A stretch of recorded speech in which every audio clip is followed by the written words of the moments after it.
Cara yang saya maksud di sini of course bukan tentang caranya kita, tetapi caranya Tuhan. Cara yang sudah Tuhan berikan jauh lebih jelas. Dan kalau kita kembali kepada Kolose 3 ayat 12, di sana dikatakan caranya apa? Kasih belas kasih, kemurahan, kerendahan hati, kelemah lembutan, dan kesabaran. Dan penting untuk kita ingat semua ini. Belas kasih, kemurahan, kerendahan hati, kelemah lembutan, kesabaran. Itu bukan sekedar perasaan atau bukan sekedar pemikiran yang baik dan mulia, tetapi itu adalah tindakan yang konkret. Mengenakan belas kasih, kemurahan, kerendahan hati, kelemah lembutan, kesabaran, sebetulnya adalah sesuatu yang sangat konkret. Tapi kalau mau ditelusuri lagi secara konsisten, di dalam Kolose 3 ayat 13, Paulus memberikan hal yang lebih konkret tentang ini. Apa itu konkretnya? Waktu engkau mengenakan belas kasih, kemurahan, kerendahan hati, kelemah lembutan, dan kesabaran, tindakan yang paling konkret itu adalah ketika saudara sabar dan mengampuni. Konteksnya apa? Apabila ada seorang yang menaruh dendam, memberi keluhan atau tuduhan terhadap orang lain. Jadi semua yang Paulus katakan tadi di dalam ayat 12, tindakan nyatanya adalah bersabar dan mengampuni orang lain. Dan ini bukti dari belas kasih, kemurahan, kerendahan hati, kelemah lembutan, dan kesabaran. Kapan itu teruji? Waktu ada situasi yang tidak menyenangkan di dalam hidup. Apabila ada yang menaruh dendam terhadap orang lain. Atau terjemahan lainnya, frasa menaruh dendam sebetulnya di situ waktu ada seseorang yang memberi keluhan atau tuduhan. Intinya begini, sabar, ampuni orang yang mengeluhkan atau menuduh Anda untuk sesuatu yang mungkin tidak Anda lakukan. Dan biasanya, mungkin sekali hal itu bisa memicu pertikaian atau pertengkaran. Tapi seringkali begini saudara, waktu kita menerima tuduhan yang enggak, biasanya muncul dua respon. Waktu kita terluka, kita disakiti, muncul dua respon. Di sisi lain, mungkin kita, di satu sisi mungkin kita akan menyerang kembali, tapi di sisi lain mungkin kita akan apa? Menaruh dendam. Nah ini biasa respon yang common, ya, yang common. Respon yang common, kecenderungan yang common. Kalau saya boleh share kepada saudara, ini adalah respon kita pada umumnya. Waktu ada sesuatu yang menimpa kita, ada tuduhan di dalam hidup kita yang mungkin tidak kita lakukan, lalu dituduhkan kepada kita. Responnya biasanya dua. Either kita menyerang, attack, atau kita avoid, menghindar. Nah kalau kita menyerang, kecenderungan hati kita itu biasanya kita pengen cari pembenaran diri kita. Aku enggak begitu. Padahal mungkin dalam hati gue juga udah salah sih. Tapi kalau menghindar biasanya apa? Ada rasa tidak aman, sehingga kemudian kita lari dari sana. Kita nggak mau menghadapi. Ini saya bicara ini bukan hanya dalam konteks persahabatan ya. Ini mungkin juga dalam konteks relasi suami istri, relasi rekan sepelayanan. Gue nggak suka tuh cara main musiknya, jelek, temponya nggak pas. Tapi karena kita sungkan, kita udah menghindar aja supaya nggak ribut. Tapi dongkol, mendem, lama-lama hilang, nggak ke gereja lagi. Oh, di pelayanan banyak banget yang begitu. Tim PAW begitu ya, jadi singer sama-sama. Tapi setiap kali diarahkan gitu, gak mau dengar. Lalu dia bilang gini, gue tuh lebih ngerti nyanyi daripada lu. Udah jangan ngatur-ngatur gue. Tapi dia gak berani konfrontasi. Akhirnya apa? Diem-diem, lama-lama hilang, mundur-mundur sendiri pelayanan. Ditanyai, ayo kembali pelayanan, ayo bareng-bareng. Gak deh, gue cari pelayanan yang lain. Tapi gak dealing sama itu. Hatinya terluka, marah, tapi gak pernah diungkapkan. Dia menghindar. Nah kalau menyerang biasanya sumber kekuatannya apa? Sombongan. Karena merasa diri lebih baik. Tapi kalau menghindar, takut. Ya udahlah, nggak usah dibahas. Buat apa dibahas? Lalu kalau menyerang biasanya komitmennya adalah pengen cari pembenaran diri sendiri ya. Kalau menghindar, ya sudah, konflik dianggap tidak ada. Dan banyak orang berpikir begini, waktu nanti akan menyelesaikannya. Let me tell you, waktu tidak pernah menyelesaikan konflik. Waktu hanya menyimpan momen. Begitu nanti ada pemicunya, cepat tiba-tiba meledak. Betul Pak, betul. Arahnya kalau menyerang biasanya berdebat, saling menyalahkan. Tapi kalau menghindar, enggak apa-apa. Tapi habis itu di mobil bilang itu, memang dia begitu. Perasaannya yang satu marah, yang satu sakit hati. Yang satu sasarannya itu melindungi harga dirinya, yang satu melindungi rasa sakitnya. Dia nggak mau mengakui. Yang satu hasilnya nanti perpecahan, terluka. Yang satu akhirnya nyimpan kepahitan, diam-diam hilang, terpisah. Mungkin saudara bilang begini, ya ini memang betul realitanya. Lalu bagaimana caranya? Caranya saya mengampuni. Let me tell you, bukan dengan mengatakan begini, sabar, ampuni, bukan. Itu self motivation yang sebetulnya arahnya bisa menghindar, dan kalau nggak tahan nanti keluar menyerang. Tapi kabar baiknya firman Tuhan yang kita baca hari ini itu memberikan cara yang sangat jelas bagi kita. Saya ingin mengajak saudara membaca ayat selanjutnya, ayat 14 dalam Kolose 3. Kita baca sama-sama. 2-3. Dan di atas semuanya itu kenakanlah kasih sebagai pengikat yang mempersatukan dan menyempurnakan. Paulus sebetulnya menggunakan kata yang sama lagi, kenakanlah. 2 kali sudah diulang. Kenakanlah. Waktu Paulus mengatakan di atas semuanya itu, sebetulnya ada sebuah pesan keutamaan di mana kasih itu yang jadi pengikatnya. Apa yang kira-kira Paulus pikirkan waktu dia menuliskan ayat ini? Saya menduga Paulus masih memikirkan kata kerja yang sama, yaitu mengenakan pada ayat 12 tadi.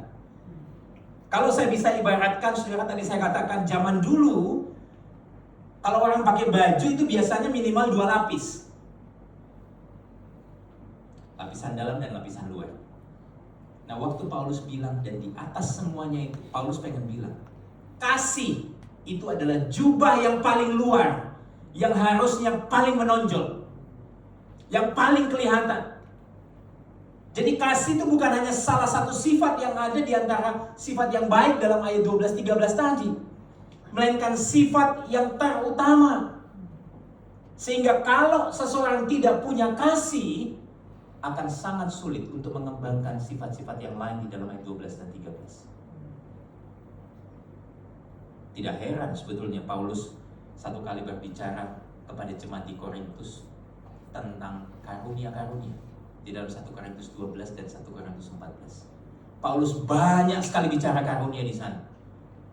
Melayani, bernubuat, dan sebagainya. Tapi di tengah-tengah pasal 12 dan 13, Paulus menunjukkan tentang kasih di sana. Gak peduli seberapa banyak karunia yang kamu punya, kalau tidak punya kasih, nanti. Saya ingin mengajak kita baca ini 1 Korintus 13 ayat 1-3. Kita baca sama-sama, 2-3. Sekalipun aku dapat berkata-kata dengan semua bahasa manusia dan bahasa malaikat, tetapi jika aku tidak mempunyai kasih, aku sama dengan gong yang berkumandang dan canang yang gemerincing. Sekalipun aku mempunyai karunia untuk bernubuat, dan aku mempunyai segala rahasia dan memiliki seluruh pengetahuan, dan sekalipun aku memiliki iman yang sempurna untuk memindahkan gunung, tetapi jika aku sama sekali tidak berguna, dan sekalipun aku membagi-bagikan segala sesuatu yang ada padaku, bahkan menyerahkan tubuhku untuk dibakar, tetapi jika aku tidak mempunyai kasih, sedikit pun tidak ada faedahnya bagiku. Saudara, apa hubungannya dengan pengampunan? saya ingin mengatakan kepada saudara begini. Kalau pengampunan dilakukan tanpa kasih, maka hasilnya akan sangat mungkin adalah pembenaran diri sendiri. Kita menyatakan kebenaran kepada orang lain, tapi ujung-ujungnya kita pengen membenarkan diri kita. Tapi kasih tanpa pengampunan itu bisa jadi bentuk pembiaran. Aku mengasihi dia, weslah cukup, gak usah tak tegur, tapi aku tetap mengasihi. Seringkali begini saudara, sangat mungkin kita mengampuni tanpa kasih. Kita akhirnya menghidupi apa? Sikap penyerang yang tadinya kita lihat, tapi hasil akhirnya perpecahan dan keterlukaan. Tapi sebaliknya, kita juga bisa menghidupi kasih, tapi tanpa pengampunan. Bisa jadi topeng dari kasih itu sendiri, di mana tampaknya kita mengasihi, tapi kita tidak kasih pengampunan. Luka akan ada, dan tidak ada pemulihan pada akhirnya. Kita akhirnya akan cenderung membiarkan orang lain untuk terus hidup menerus di dalam kecenderungan dosa mereka. Dan pada akhirnya saudara, mengampuni di dalam hati, memberikan teguran di luar, itu seharusnya dua hal yang berjalan bersama-sama. Dan itu adalah wujud kasih yang sejati. Paulus pernah bilang begini di dalam Galatia 6 ayat 1 dan Efesus 4 ayat 5. Saya membaca Efesus 4 ayat 15, saudara baca Galatia 6 ayat 1. Silakan, Galatia 6 ayat 1, 2, 3. Kalau suatu pelanggaran, maka kamu yang rohani harus memimpin orang itu ke jalan yang benar dalam roh lemah lembut.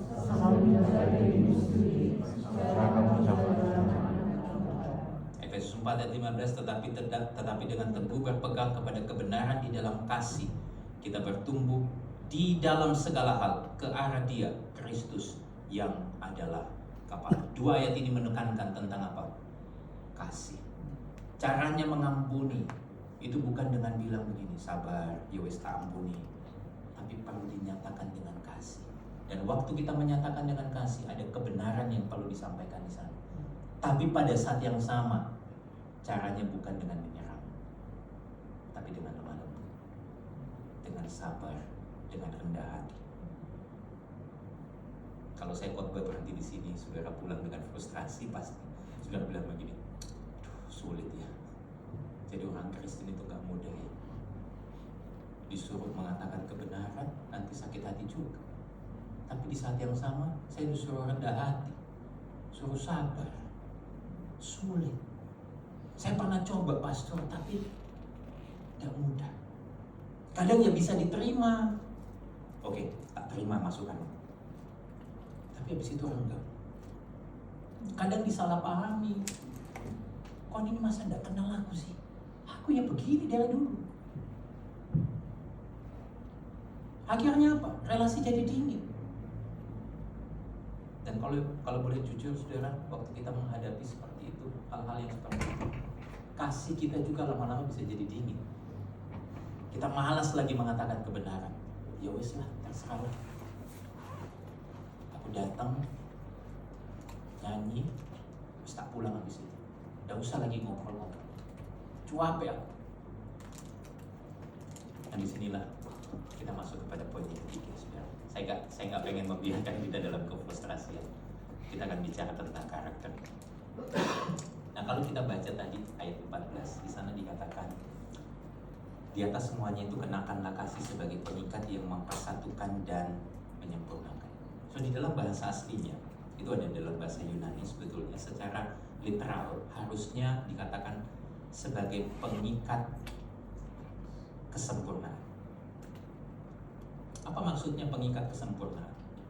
Pengikat kesempurnaan itu menunjukkan bahwa kasih manusia tidak akan pernah cukup untuk menciptakan kesatuan yang sempurna. Kasih kita, manusia sangat terbatas. Kasih kita tidak sempurna.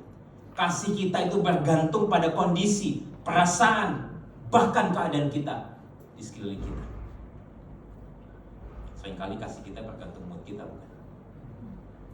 Ya kalau semuanya baik-baik, bisnis lagi fine, aku bisa mengasihi. Tapi kalau lagi tertekan, frustrasi, bisnis kita lagi down, investasi yang kita lakukan lalu kemudian bodong, kita ditipu. Sangat sulit sekali untuk mengasihi. Kasih kita itu seringkali juga berubah dengan waktu. Waktu menikah bisa bilang I love you setiap hari. 1 tahun, 2 tahun. Tahun ketiga dia tutup pintu mobil lebih kencang seperti biasanya. Kita bisa bilang gitu, pelan-pelan po, bukan angkot ini. Kalau pacaran tersandung bilang, aduh hati-hati ya, gimana kakimu, sudah menikah, mata itu dipakai. Dan inilah kasih kita. Tapi beda sekali dengan Allah. Kasih yang Allah nyatakan sempurna. Saya ingin mengambil terjemahan sederhana Indonesia untuk Kolose 3:13. Dikatakan begini, janganlah melihat kelemahan saudara-saudara kita seiman, tapi hendaklah kamu saling memaafkan kalau ada yang melakukan kesalahan. Baca sama-sama yang kuning ya, 2, 3. Ingatlah bahwa Kristus sudah terlebih dahulu mengampuni dosa-dosa kita, maka demikianlah kita juga wajib saling memaafkan. Saudara, kalimat ingatlah bahwa Kristus sudah terlebih dahulu mengampuni dosa-dosa kita, itu menunjukkan bahwa kasih dan pengampunan Kristus tidak bersyarat, tidak bergantung pada perbuatan atau perubahan kita lebih dulu. Kasihnya sempurna. Pengampunan yang diberikan kepada kita adalah pemberian yang penuh anugerah, tidak mengharuskan kita untuk memenuhi syarat tertentu. Bahkan kalau kita mau jujur, dalam Roma 5 ayat 8 dikatakan, akan tetapi Allah menunjukkan kasih-Nya kepada kita oleh karena Kristus telah mati untuk kita. Baca ini sama-sama. Ketika kapan kasih Allah dinyatakan buat kita? Waktu kita masih berdosa. Allah menyatakan kasih-Nya bukan dengan kalimat begini, Kristus telah mati untuk kita setelah kamu berubah lebih baik, setelah kamu berhasil mengampuni satu orang, setelah kamu jadi suami yang lebih baik, setelah kamu jadi istri yang lebih baik. Karena saudara, dikatakan ketika kita masih berdosa. Saudara tahu bukti kasih Kristus yang paling utama itu dinyatakan di mana? Di atas salib. Dia yang tidak berdosa dibuat jadi dosa. Dia yang tidak bersalah dipandang seperti penjara. Dia yang hidupnya berkenan di dalam dunia ini justru menerima kutuk di atas salib. Dia yang punya kemuliaan justru dihina, direndahkan. Dia yang kasih hidup buat kita justru menjalani kematian. Untuk apa, saudara? Supaya hari ini kita yang berdosa dibenarkan, kita yang harusnya bersalah diampuni, kita yang terkutuk diberkati, kita yang hina dimuliakan, kita yang harusnya mati dihidupkan. Saudara, beritakan kebenaran ini kepada hati.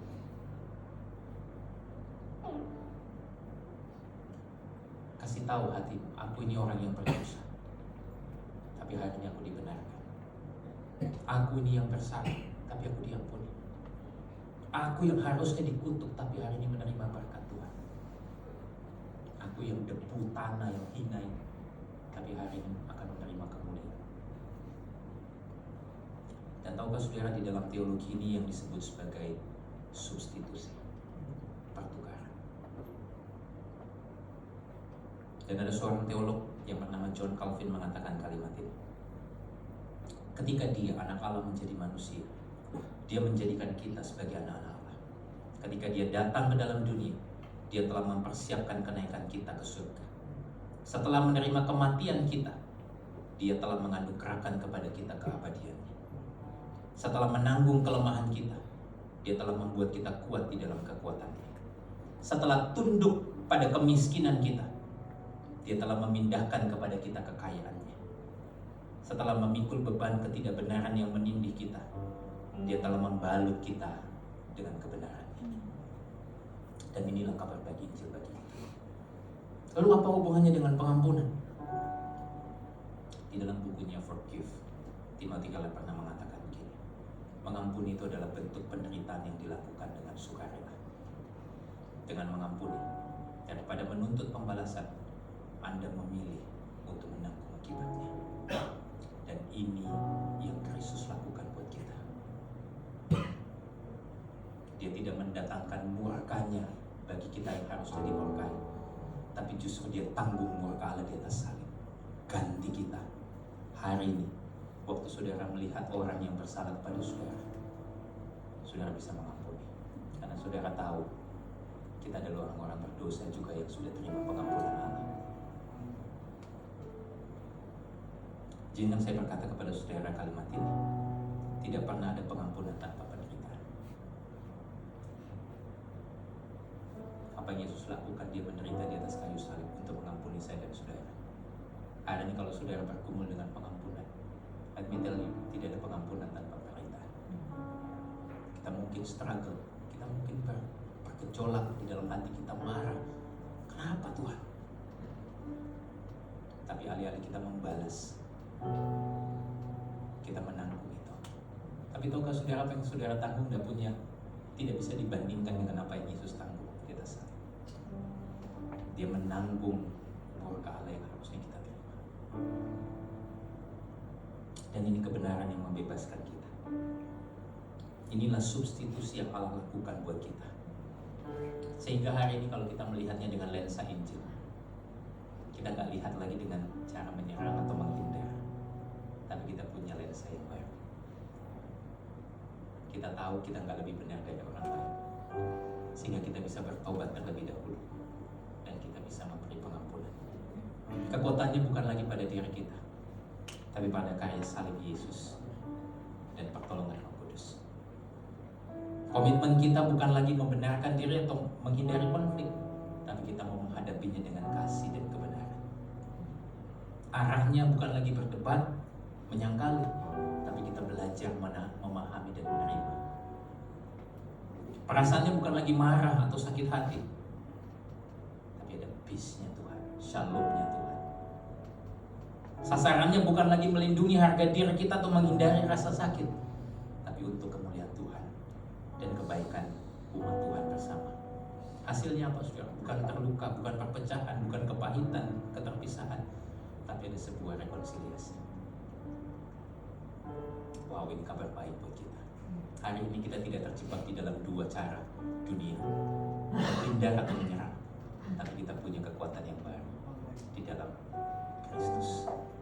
Setiap kali saudara bergumul dengan pengampunan, pandang salib. Di sana Kristus mengampuni kita terlebih dahulu, dan itu yang memampukan kita mengampuni orang lain. Saudara, waktu saya ke Tangerang waktu itu, saya sangat bergumul. Saya bahkan bilang sama hati saya, aku tidak mau ke sana. Aku marah, aku tidak suka, aku benci sama orang itu. Tapi sepanjang hari saudara, di tengah-tengah gospel forum itu city to city, berita salib itu terus terngiang-ngiang di dalam pikiran saya, hati saya.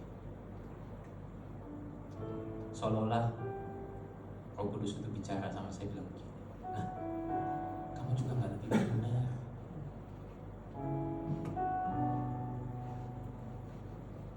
Beberapa jam dalam pergumulan itu saudara, akhirnya kami pergi naik Grab dari tempat gospel forum itu ke tempat resepsi.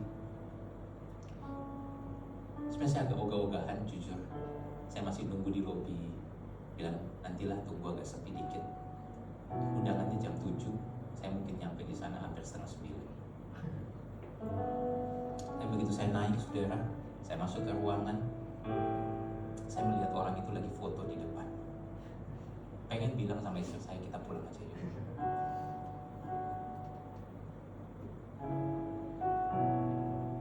Tapi akhirnya saya berdiri di sana, dan beberapa jemaat yang kami kenal tiba-tiba datang. Waduh, Pak Nathan, wah gemukan ya. Oke, ini lagi bergumul dengan pengampunan. Tapi kemudian, lalu saya melihat istri saya, dia menjauh, dia agak pergi. Tiba-tiba dia menyalami istri dari orang yang melukai saya. Saya bilang, wih hebat ya.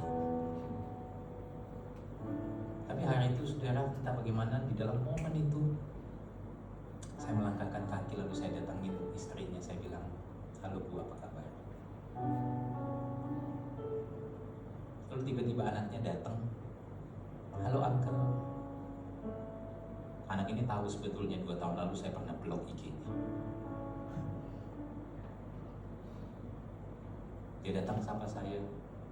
Sebetulnya agak awkward awalnya, karena dulu anak ini adalah anak yang saya biasa temenin main mungkin 5-6 tahun.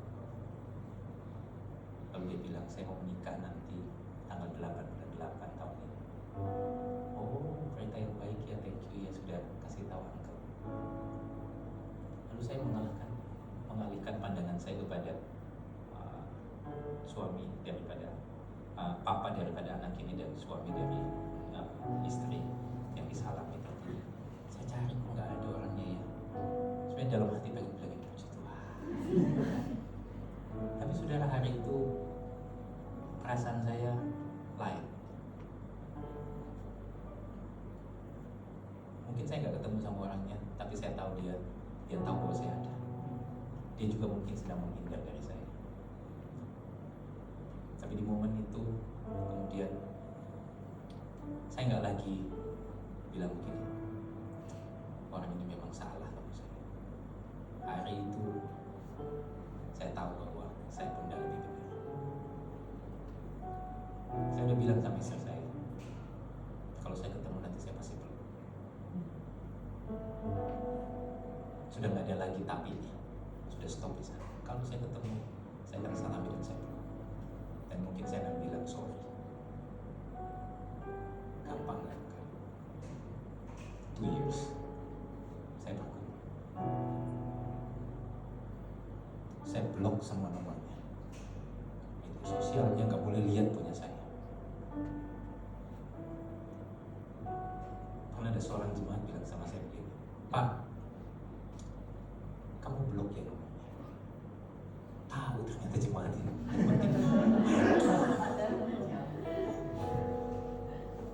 Tapi tahu gak, Tuhan itu tidak pernah membiarkan kita itu tinggal di dalam kepahitan terus-menerus.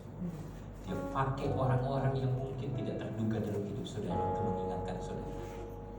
Waktu dia bilang itu 2 hari saya gelisah. Saya bilang, kenapa ya saya begitu marah? Setelah itu saya buka semuanya lalu saya bilang begini, I forgive. Itu beban yang rasanya berat sekali, tiba-tiba plong. Tapi saya tahu tidak semudah itu juga. Sudah blok, waktu saya ke Tangerang sih masih bergumul. Tapi momen itu lagi mengingatkan saya, Nat, kamu tidak lebih benar. Kamu lihat di atas salib, aku yang benar harus mati menggantikan kamu yang gak benar, supaya hari ini kamu dimampukan untuk mengampuni orang lain. So saya bicara ini bukan hanya teori. Saya bergumul, saya juga belajar jatuh bangun di sana. Dan saya rindu hari ini kalau saudara mungkin sedang terluka, saudara datang dengan rasa pahit, saudara marah, entah dengan orang tua saudara, dengan sahabat Anda, atau mungkin Anda pernah dikecewakan oleh seorang hamba Tuhan. Pandang salib Yesus. Hari ini saudara, pertanyaan reflektif yang perlu kita renungkan sama-sama. Apa yang selama ini menjadi respon kita waktu kita disakiti? Apakah kita lebih cenderung menyerang atau menghindar? Dan bagaimana Injil menata ulang hati kita di dalam meresponi orang yang pernah melukai? Saya ingin mengajak kita sama-sama merespon. Mari saudara kita bertobat dari kecenderungan dosa yang membuat kita merasa lebih benar daripada orang lain, serta kecenderungan untuk menyerang atau menghindar waktu kita disakiti orang lain. Pandang salib Kristus yang sudah mengampuni dan memampukan kita untuk mengampuni orang lain. Apa implikasinya? Waktu kita mengenal Injil, kita menyadari bahwa identitas kita aman di dalam Kristus, dan kita tidak menaruh identitas kita pada penerimaan dan respon orang lain.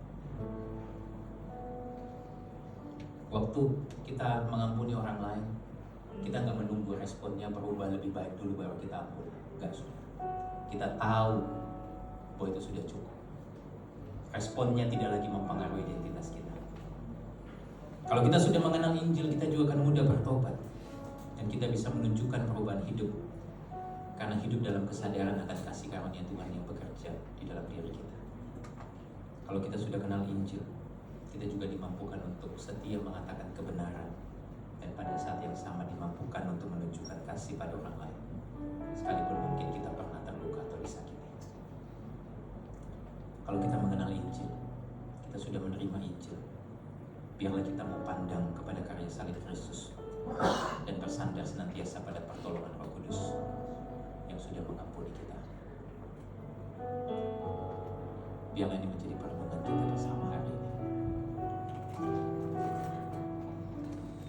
Mari sama-sama saya mengajak kita boleh berdiri, kita nyanyikan pujian Christ is our